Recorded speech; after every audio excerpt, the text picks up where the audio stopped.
Assalamualaikum warahmatullahi wabarakatuh. Halo semuanya, perkenalkan nama saya Ahmad Riza Ali. Saya dari Prodi Komunikasi dan Penyiaran Islam kelas A. Saya dari Universitas Islam Negeri Kiai Haji Abdurrahman Wahid Pekalongan. Dalam kesempatan video ini, saya akan menceritakan tentang masa keemasan Islam.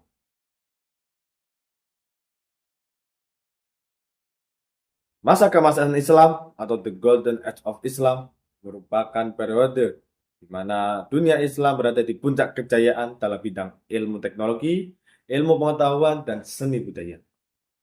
Masa ini berlangsung pada abad ke-8 hingga ke-13 Masehi, terutama pada kepemimpinan dinasti Abbasiyah yang berpusat di kota Baghdad. Pada masa itu, para khalifah memberikan perhatian penuh terhadap pendidikan dan penelitian, hingga terciptalah sebuah lembaga dengan nama Baitul Hikmah atau House of Wisdom. Lembaga ini menjadi pusat penerjemahan dan pendidikan, hingga terciptalah simbol kecintaan umat muslim terhadap ilmu pengetahuan.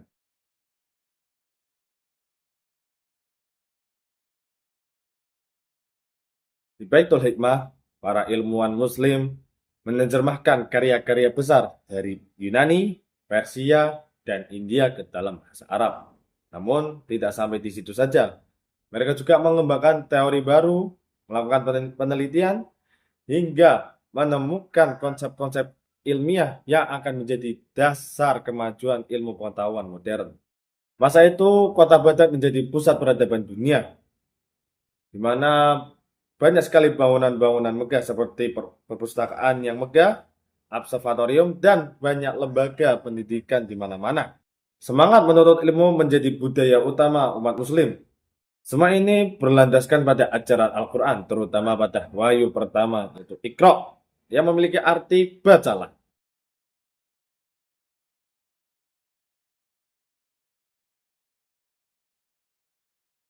Dari semangat itu lahirlah para ilmuwan besar yang mengubah wajah dunia. Di antara lainnya ialah satu Al-Khawarizmi.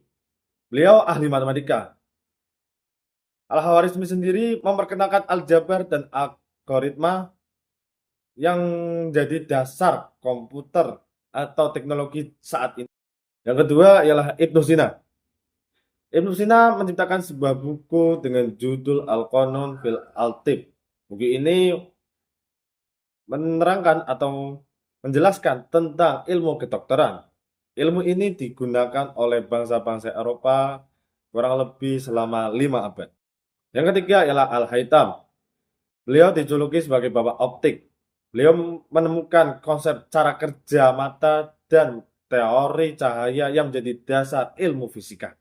Yang keempat ialah Jabir Ibnu Hayyat, dikenal sebagai bapak kimia.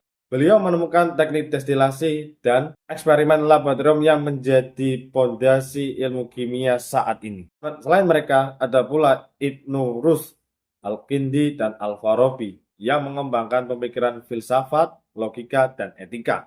Mereka berusaha menyatukan wahyu dan akal supaya membuktikan bahwa ilmu pengetahuan dan akal bisa berjalan secara berdampingan.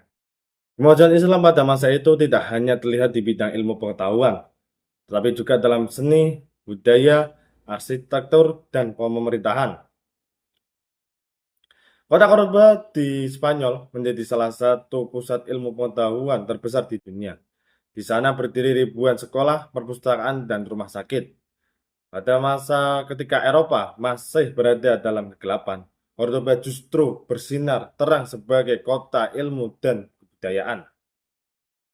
Bangunan seperti Masjid Cordoba, Istana Alhambra, dan Masjid Samarra menjadi bukti kemegahan seni dan arsitektur Islam. Setiap ukiran dan kaligrafi di dindingnya mencerminkan kehidupan dan kedalaman spiritual umat Islam. Selain itu, sistem pemerintahan Islam yang dikenal adil dan berbagi kemanusiaan. Umat beragama hidup berdampingan dengan damai, dan ekonomi tumbuh dengan prinsip keadilan sosial. Masa keemasan Islam menunjukkan kepada dunia bahwa kemajuan peradaban lahir dari semangat mencari ilmu, keterbukaan, dan keimanan kepada Allah. Para ilmuwan muslim belajar bukan untuk kekuasaan, tapi untuk kebenaran. Mereka menulis dan meneliti dan berinovasi dengan niat mengabdi kepada Allah dan memberi manfaat bagi umat manusia. Nilai inilah yang kita taladani sebagai generasi penerus Islam, bahwa kejayaan tidak datang dari kemewahan, tetapi dari ketekunan, kejujuran, dan rasa ingin tahu yang tinggi terhadap sebuah ilmu. Masa keemasan Islam bukan sekedar kisah masa lalu, tapi cerita kejayaan yang bisa kita wujud kembali. Jika umat muslim kembali menjadikan ilmu dan iman sebagai landasan kehidupan, maka cahaya kejayaan itu akan bersinar kembali, menerangi ke dunia dengan kebenaran dan kedamaian. Semoga semangat para ilmuwan muslim bisa menjadikan inspirasi kita untuk kembali semangat menuntut ilmu di jalan Allah. Mungkin itu saja yang saya sampaikan, kurang lebihnya mohon maaf. Akhirul kalam, wassalamualaikum warahmatullahi wabarakatuh.